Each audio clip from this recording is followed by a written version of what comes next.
Hi, everybody, and welcome to Teachers Talk Radio once again, where we have a short but sweet interview with Professor Guy Claxton.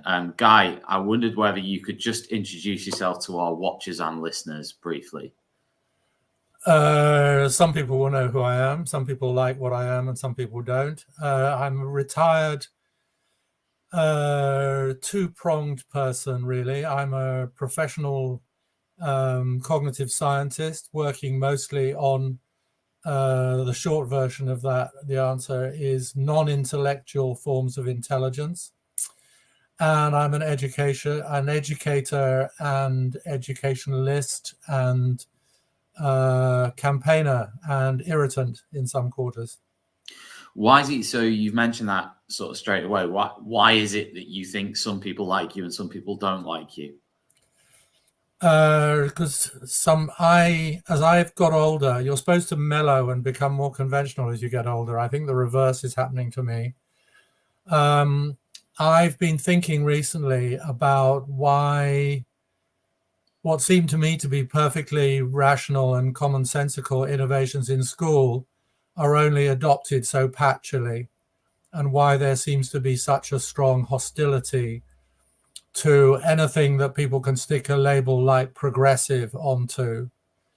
And part of that resistance or resilience of education, I think, is that you just have to, when you start looking at the dissatisfactions that there are around and dysfunctionalities in education, I find myself wanting to go deeper and deeper with that and try and get to the root of why people find perfectly well-designed, intelligent, appropriate forms of inquiry learning or discovery learning, why it gets them jumping up and down and saying this is a plot to further disadvantage the already disadvantaged, which seems to me to be kind of a ridiculous response. But some people obviously sincerely believe it. So yes, I've been sort of digging deeper and deeper into the presuppositions of education and thinking that a lot of the work that I've done around the compatibility between academic education and character education is good from the point of view of being initial steps that teachers can take in the right direction. But I think I've not been vocal enough about how radical the changes are that we need to pursue. The reason I've asked you on here is because you published quite an interesting sort of thread on X a few days ago, which got quite a fair bit of response from different people. And just in case anybody doesn't know what Guy said in the thread, I'm going to sort of read some of it now. But at the start of it, you said traditional secondary education is an apprenticeship in the craft of scholarship and the identity of being intellectual. Neither of these have anything to do with being real-world intelligent, nor with having a secure, satisfying, and successful life. Studying algebra and the Tudors does not make you smarter. Many young people are not cut out for this route, nor should they be.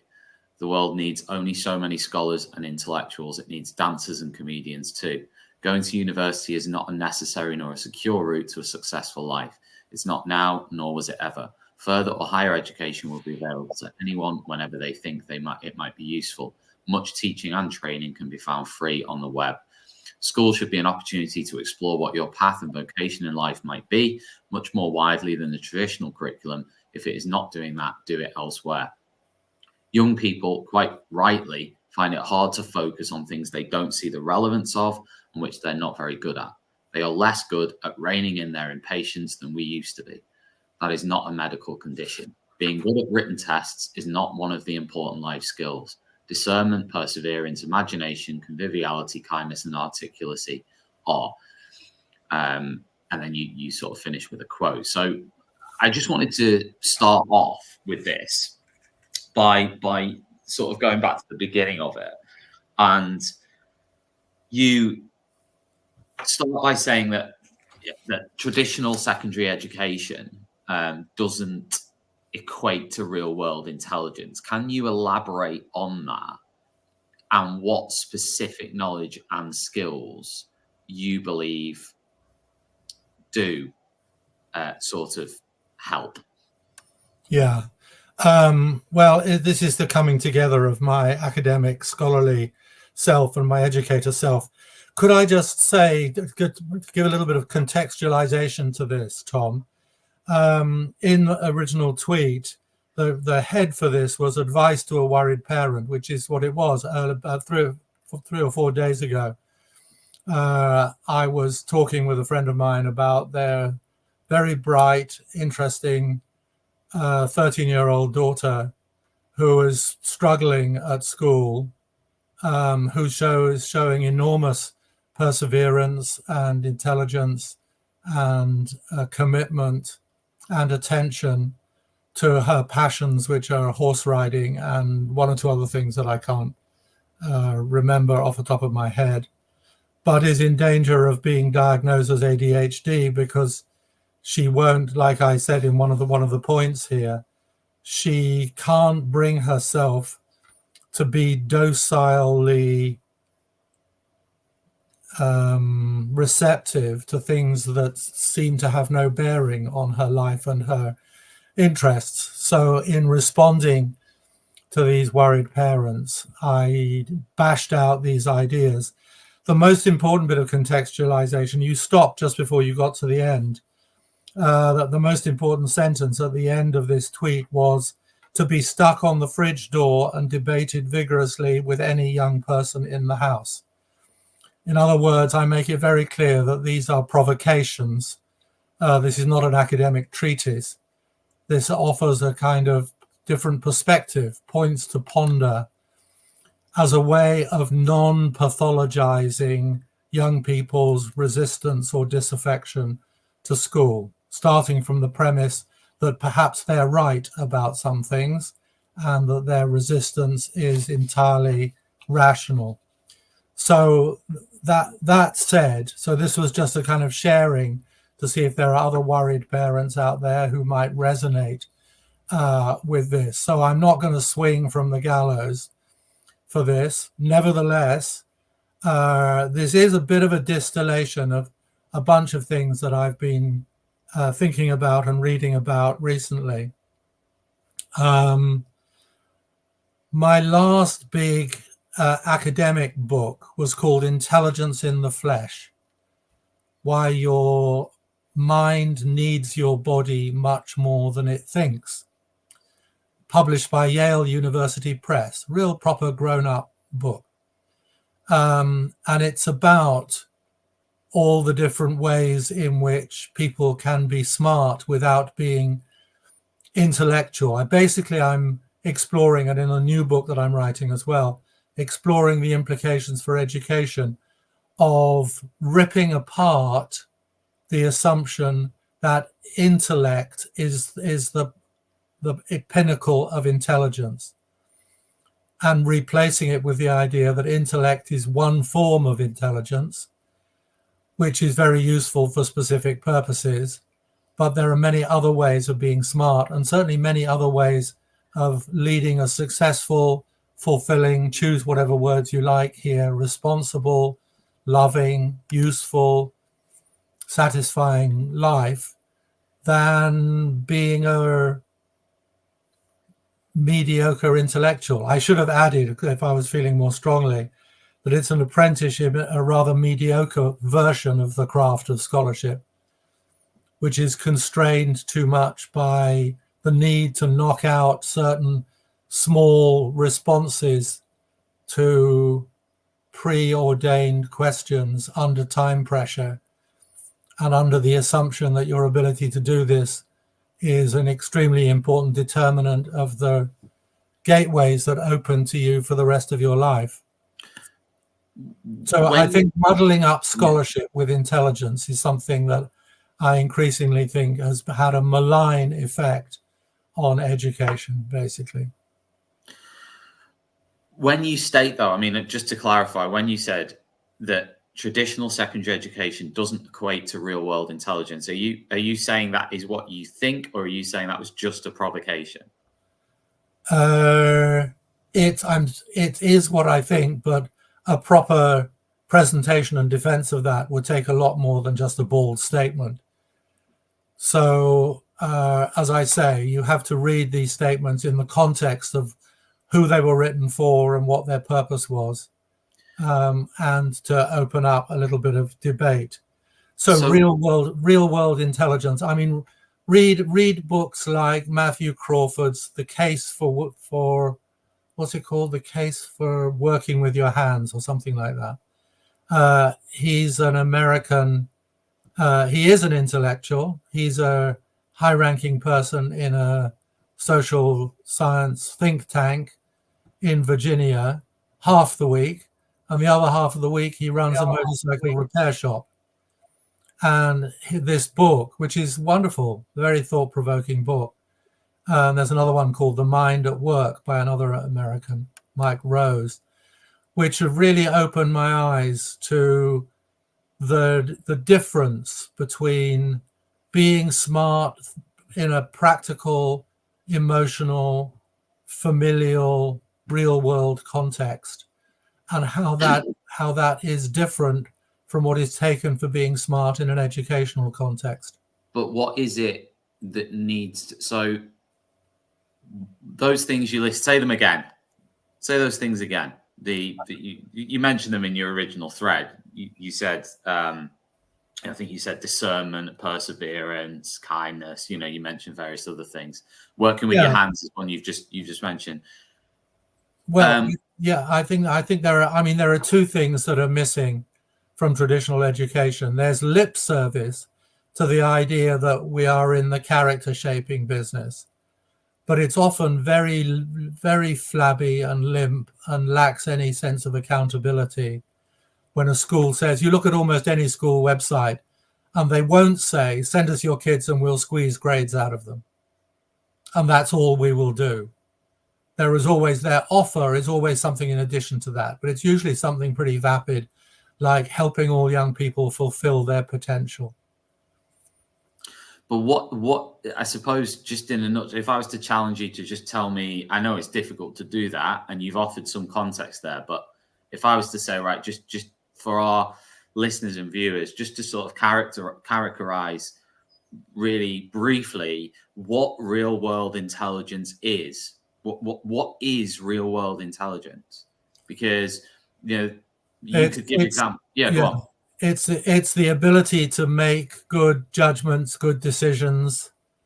I think, I've been driven back to good old Freud, who, when he was asked what are the characteristics of a successful life, he said, Leben und arbeiten, to love and to work. And if you unpack those notions, it's like the hallmarks of a successful, or I would say intelligent life, are a lot around to do with things that have got sort of classified as social and emotional intelligence, for example. I mean, that sounds a bit dry and dusty, and sometimes it gets sort of dealt with in questionnaires. But what does it mean really? It means mental health issues. It means being able to deal with your own quirks and dissatisfactions, bits of yourself that you don't like, deal with relationship upsets and breakdowns, that kind of thing. And also it means, that's the Leben, and then the Arbeiten is the ability to find work that is stretching, challenging, and deeply satisfying.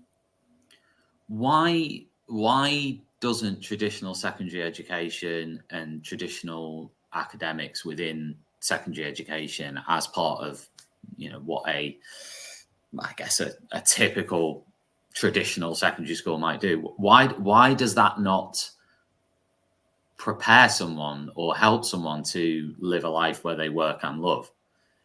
For example, well, it transparently doesn't, because there are lots of people who craft satisfactory lives in much less conventional ways. It's like, the idea that somehow or other the pinnacle of our aspiration should be become a doctor, a lawyer, or a professor is something that is extremely damaging to lots of people who don't think in those ways.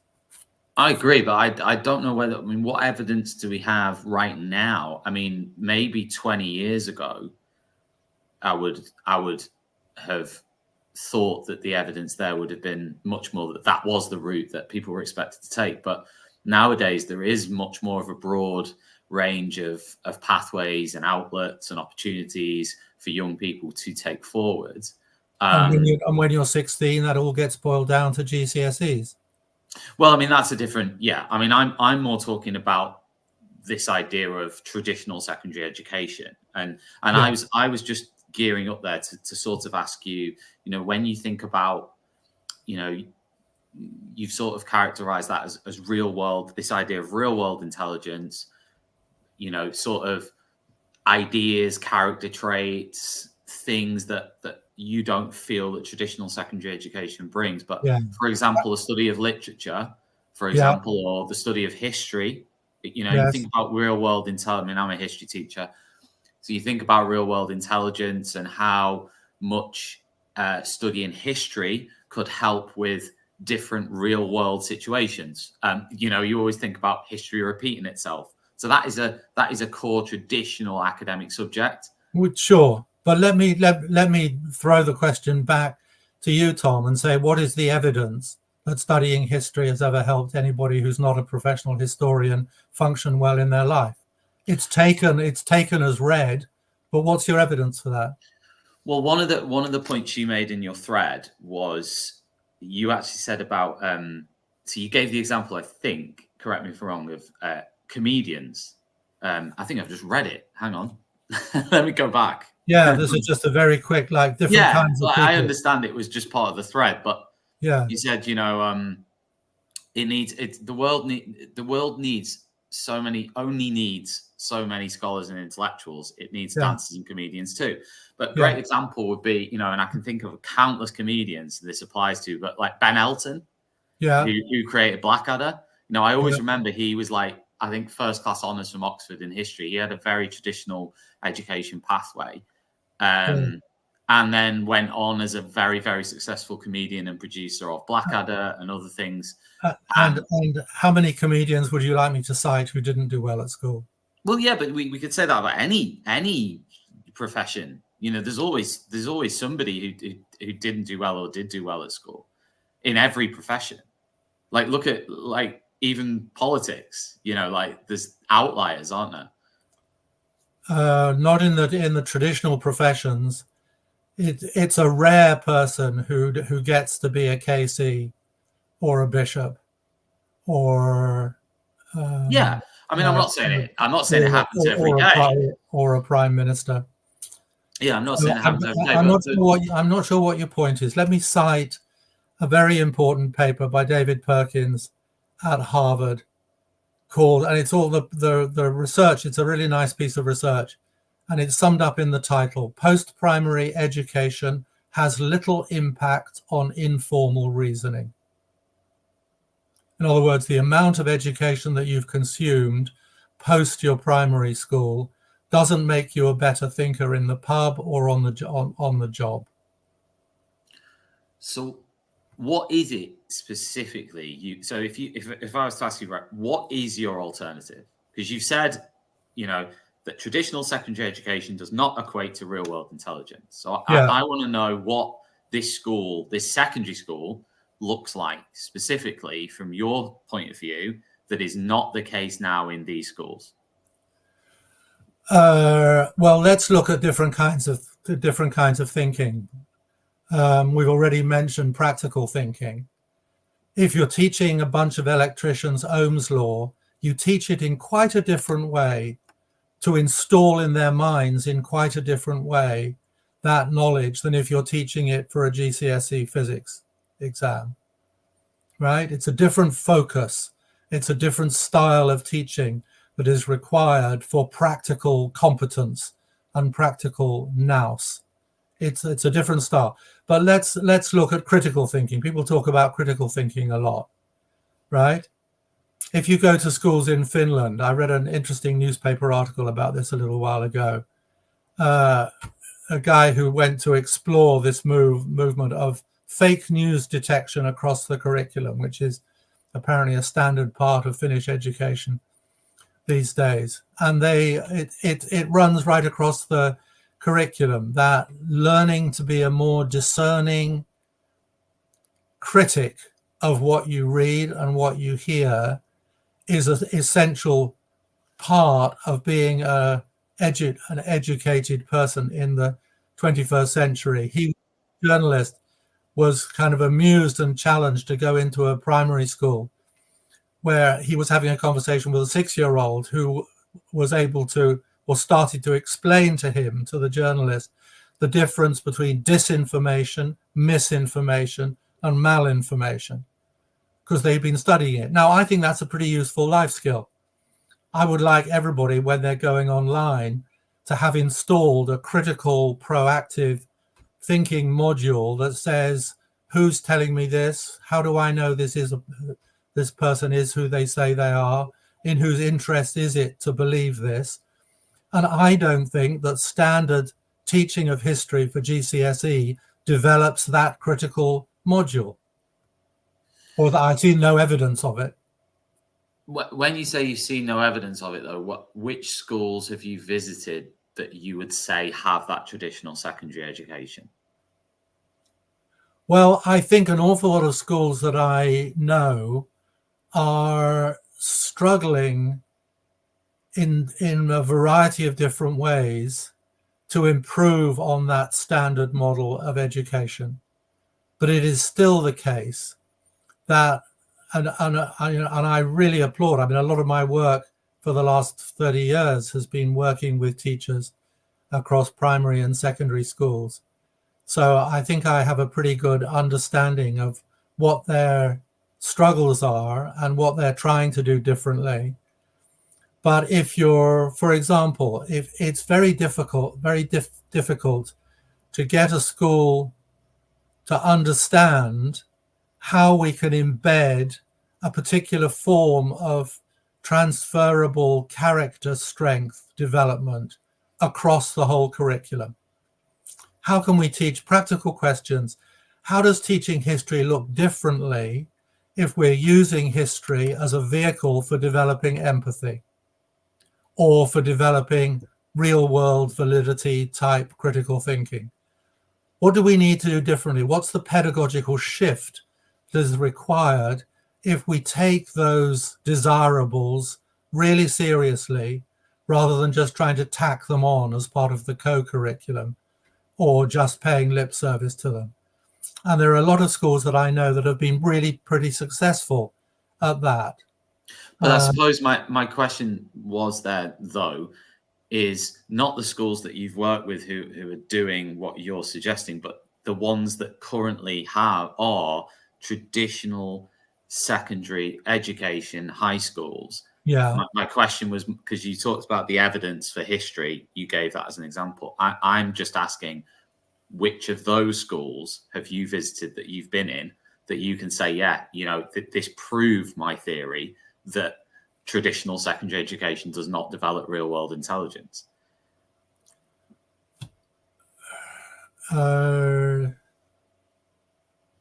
That's a funny sort of question. I tend not to be going around to schools with that question in my mind. No, I know that, but I'm just like, I'm not trying to, I'm just trying to ask which schools you've been to or spent time in that follow what you consider to be that traditional secondary education that doesn't develop real world intelligence.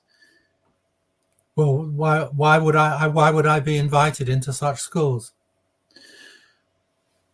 Well, I don't know. I mean, why would I be? Why would anybody be invited? I mean, most people know what I'm about. They know about the learning power approach and the work that I've done with teachers. If they don't like it, they won't invite me into the school. So I can't quite get my head around your question, I'm afraid. No, it's more, Guy, that you've said there isn't evidence that certain things happen in traditional secondary education. You know, you mentioned that about history. So I was just saying that if you haven't been to any of these schools, how do you know that? How is that evidence?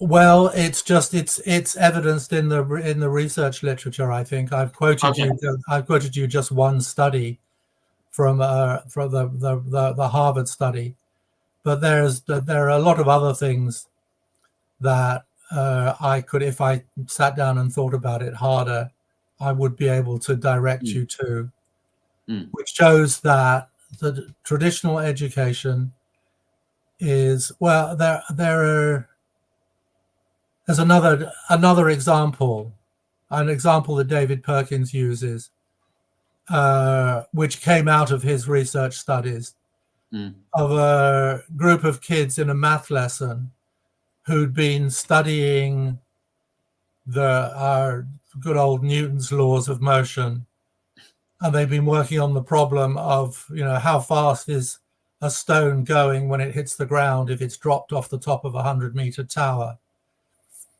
And when come the exam time, they were presented with a question, which is, how fast is the stone going if you drop it down a 100-meter deep well?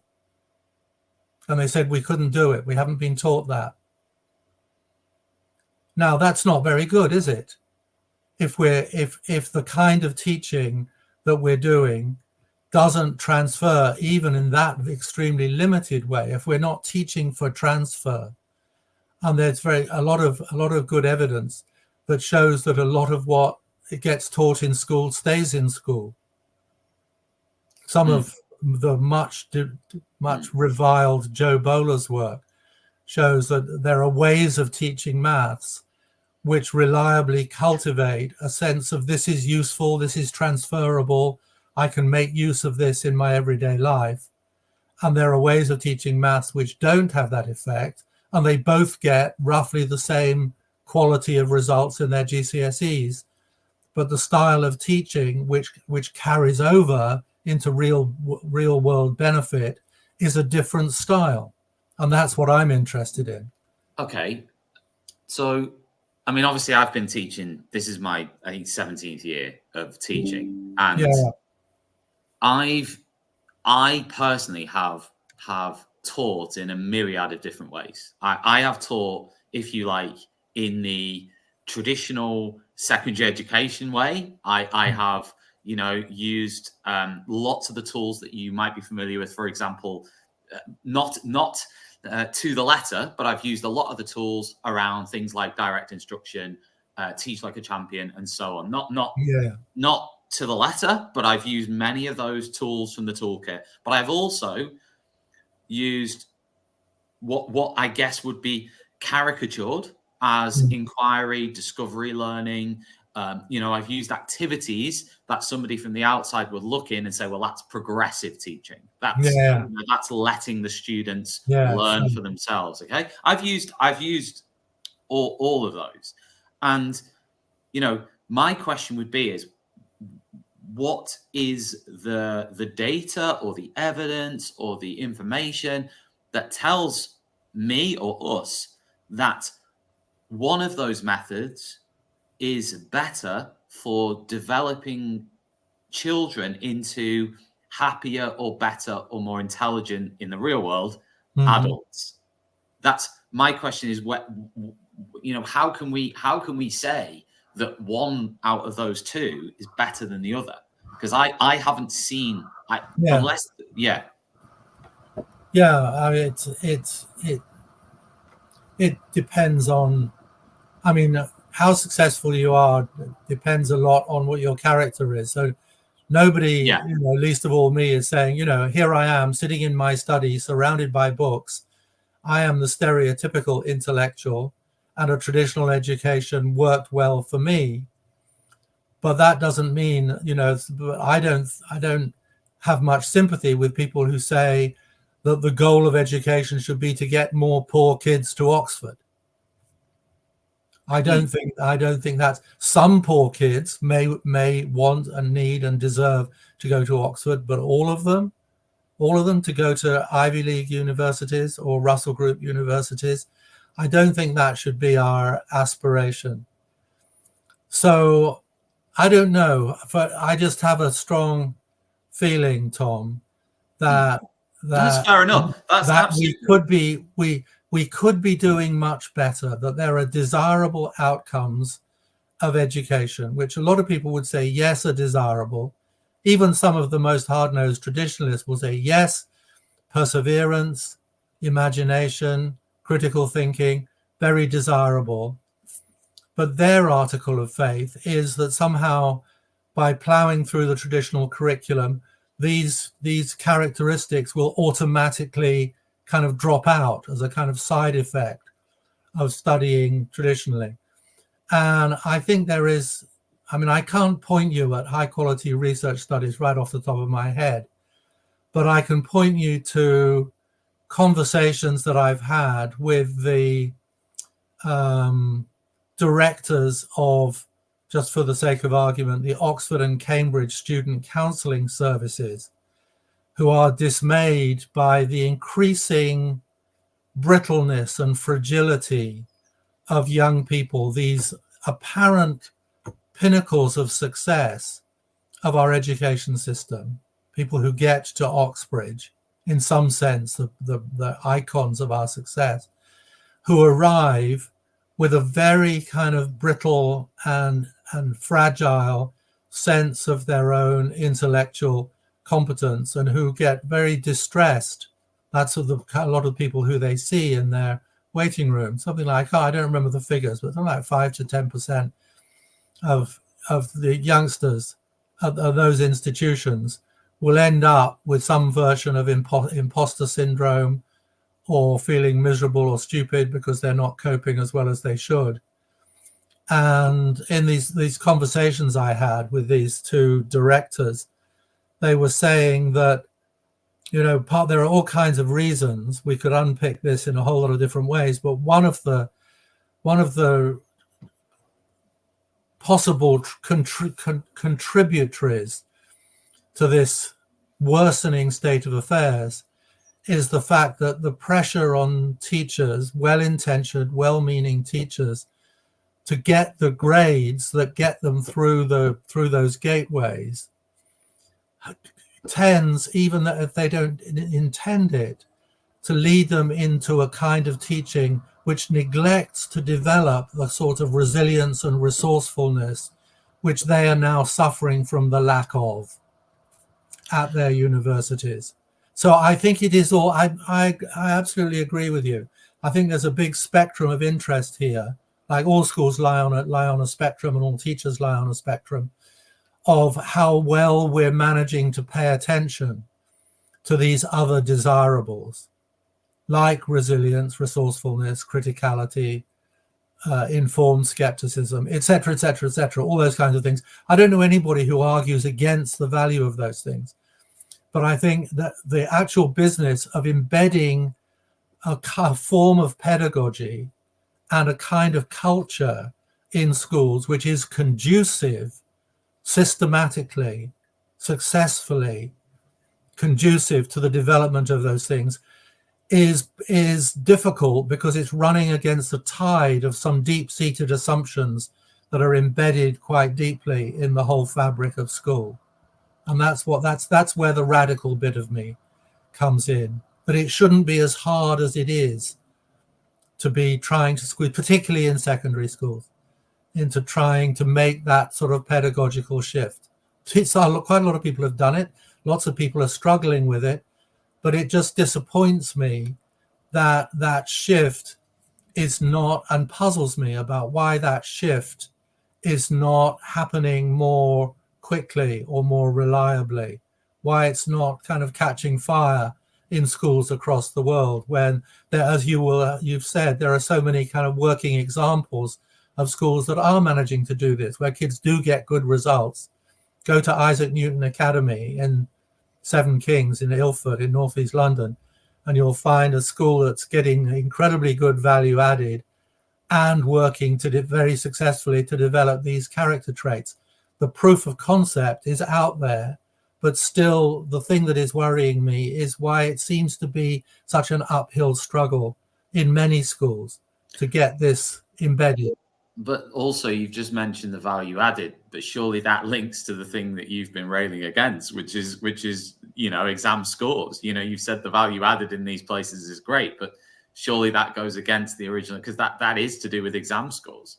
No, well, you won't get anywhere. I mean, one of the things you learn very quickly in this game is you don't get anywhere with offering anything that is at all even mildly progressive if you're not also saying, oh, and by the way, your exam results will go up.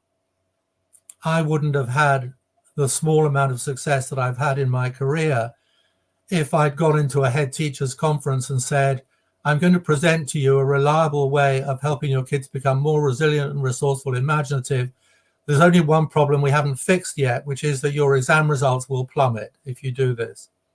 I wouldn't get very far, would I? I wouldn't get much of a hearing. So the pragmatic me says, you have to find a way, and and that's part of what the learning power approach and what lots of other people are doing. You have to find a way of trying to hit both those targets, even while you also understand that in an ideal world, those other targets, the validations of success would involve a much broader, more interesting, more varied set of outcomes of school, like the kinds of things that the Rethinking Assessment Group are doing at the moment. So I was just gonna say to you is you've mentioned this idea of in your thread. Actually, you mentioned written tests, and we've talked about GCSEs. You obviously aren't happy with elements of that. So what again, I know it's sort of short form and it's a quick fire interview, but what is your alternative on assessment then? Because you've mentioned all these things that you think are valuable for young people to have or to develop in terms of skills and knowledge and so on. What is the alternative to exams in your view? Okay, well, I think as I say, I think what my friends on the Rethinking Assessment Group are coming out with a much better, well thought through version. I don't know if you're not as long in the tooth as I am, but I don't know if you remember Records of Achievement. Yeah. I had one. Very. Did you? Yeah. It's probably somewhere in my parents' loft. Really good idea. Like they were a good idea and well intentioned, but they didn't get traction. And I think what we're about to see, what the Rethinking Assessment Group are producing, is a much better, more digitally based, more rigorous, better motivated version of that. A portfolio, essentially. A kind of portfolio, but not one that is just going through the motions. Yeah. I remember going to a presentation of a school in Newcastle where they'd instituted a version of this portfolio, but the culmination of, as they were leaving school, everybody had to have an interview, a bit like when you get towards the end of The Apprentice, an interview with a quote unquote real person from the community, a solicitor or a doctor or a business leader or whoever it might be, who would rigorously take you through your portfolio and quiz you about it. And there was quite a sort of high stakes viva on the personal characteristics that you believe that you had developed and how you evidence those. And I think something like that, which gives that idea real heft, like, you walk out of that like you would walk out of a PhD viva if you've been successful, which most of these kids are designed to be successful, like shaken and proud that your personal development had been validated in that kind of way. So that, I think, is a proximal, is a kind of near answer to your question, is the development of those kinds of things. So I wish that initiative very, very well and wish it Godspeed. In the long run, I think we should, my thinking at the moment is that we should abolish exit exams from schools and rely on businesses and further higher tertiary forms of education to set their own entry tests to determine whether people would benefit from time in those things. That's extremely radical, because a lot of teachers think, what the hell am I doing then if I'm not aiming for A levels or GCSEs or Key Stage 2 SATs? But I think there's an argument. It's worth thinking about. I think it's a valid argument. I think that, one question that's coming to mind through all of that was, and I'm sure these different groups are thinking about these questions as well, but You know, one of the things I always think is in those two scenarios, actually, the interviews with people about their records of achievement or whatever you want to call it, or the interviews from people in the community, or the interviews by these businesses once you go through school, right? All different areas or professions. No, I always think, does that benefit someone with the gift of the gab more than? I'll be honest with you, Guy. If I hadn't have had to sit exams at school, I'd have been absolutely delighted because I was terrible at them. But if somebody said to me, well, you're going to have to sit down with Professor Guy Claxton and explain yourself to him, I'd have felt automatically more confident, even if I knew just as little as I did. I'd have just felt a little bit more confident because I'd have thought, I can talk, I can communicate. And a lot of that comes back to like the early years. It comes back to your parents. It comes back to, a lot of that's not something that someone is necessarily taught. It's just something that comes with maybe their wider cultural reference. What I'm saying is that I guess one of the arguments that someone would make for GCSEs and A levels and all these other things is that sort of unbiased, sort of cold, hard. It's the same test. Everyone does the same thing. It gives you a measure. Whereas when you start to bring in things like portfolios, things like interviews, things like these different things, does it then lend itself more to, it's going to advantage certain people, there's going to be more bias in it, there's going to be more problems with, Well, that's, I mean, there are lots of responses to that, Tom. There's lots of evidence which show that the formal examination advantages or disadvantages people with certain personality characteristics in exactly the same way. So the idea that this is somehow a level playing field and completely objective is just crap. It's just not the case. Some people go to pieces under those sorts of circumstances. My second answer is, let's translate what you're calling the gift of the gab into the systematic development of oracy, which is a big thing around. I hate the word, but it's a big thing. Like, why don't we invest as much as School 21 does, and the whole project around Oracy 21, as it's called? Why don't we invest as much in building students' confidence and competence to talk well as we do in trying to get them to be able to write well? This is something that's, you were presenting it as if it was just something beyond school's control. No. And it ought to, you just get it from your family or something. Well, I would contest that. It's something that is perfectly learnable. I've been into a class, a year 5 class in School 21, where these kids from a whole range of different backgrounds, many with English as not their first language, were debating with an incredible degree of confidence and articulacy and skill and sensitivity, because they had been systematically and deliberately coached in the ability to do that. But so Guy, I would just like to say that again, to be on the curriculum. But just to go back again to what we said like 10, 15 minutes ago, there will be other schools that are traditional secondary schools following traditional curriculums, traditional education, who can show you exactly the same thing. Yeah, fine, great. All of this stuff, the future is already here. It's just unevenly distributed. So we've already agreed, haven't we, that schools are on a spectrum, that this idea is, there's a kind of archetype of the ridiculously absurd laissez-faire progressive school, and then there's an archetype of the traditional school. And most schools are somewhere in the middle, and most schools are somewhere on a journey, to use a hackneyed metaphor, in the direction of trying to do their best to pay attention to a broader set of desirable outcomes for a broader range of young people in their schools.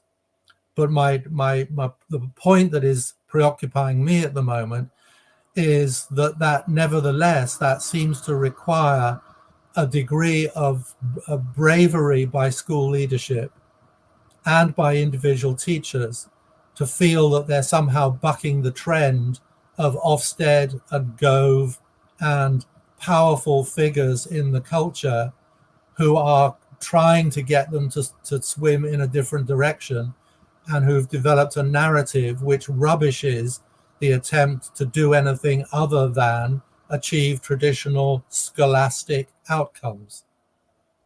Guy, it's been a pleasure talking to you. As always, really interesting, and all the best with all your projects and everything. And yeah, hope to speak to you again soon on Teachers Talk Radio at some point in the future. Okay, thanks very much, Tom. Always Thank you, Guy. likewise. Thanks a lot. That was Guy Claxton talking to us at TTR about all things education. Just a special shout out to our sponsors on the show today. We've got John Catt Educational, Reading Solutions UK, and Easy for You. If you're interested in finding out more about any of those, visit the Teachers Talk Radio website, ttradio.org, or visit them at their respective websites, johncattbookshop.com, readingsolutions.co.uk, easyforyou.co.uk, and that's easy with a 4 and a U, like the kids do it. So they're our sponsors from today. So big thanks to all of them, and of course to Guy Claxton for joining us. We'll be back again, well, probably within 2 hours of this with another TTR show. So thank you very much indeed for joining us.